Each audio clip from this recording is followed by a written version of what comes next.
on va étudier la position relative de deux droites dans l'espace. Je vous invite à regarder les 3 autres vidéos pour voir toutes les possibilités. On a deux droites D1 et D2 dont des représentations paramétriques sont données. On commence par déterminer un vecteur directeur de chacune des deux droites. Les deux vecteurs U1 et U2 ont des coordonnées qui ne sont pas proportionnelles, donc ces vecteurs ne sont pas colinéaires. On en déduit que les droites D1 et D2 sont soit non coplanaires, soit séquentes. Pour savoir dans quel cas on va déterminer si ces deux droites ont un point d'intersection ou pas. Si oui, elles sont séquentes, sinon, elles sont non coplanaires.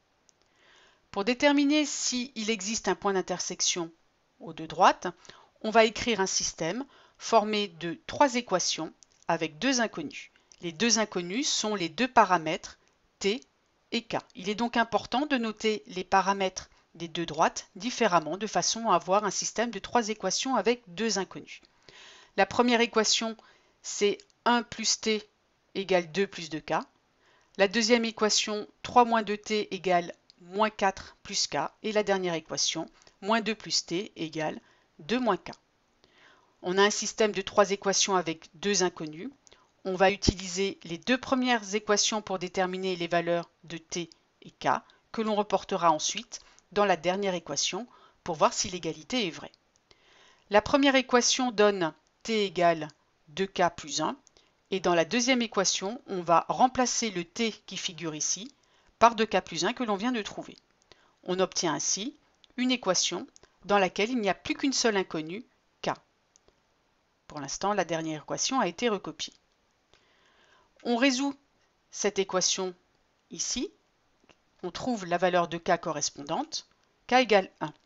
On reporte ensuite cette valeur de k égale 1 dans la première équation pour trouver la valeur de t. On trouve t égale 3. Et on remplace ensuite ces deux valeurs de t et k dans la dernière équation. On obtient moins 2 plus 3 égale 2 moins 1, c'est-à-dire 1 égale 1. Cette dernière égalité est vraie, donc le système admet pour solution k égale 1 et t égale 3. Les deux droites D1 et D2 sont donc séquentes, elles admettent un point d'intersection.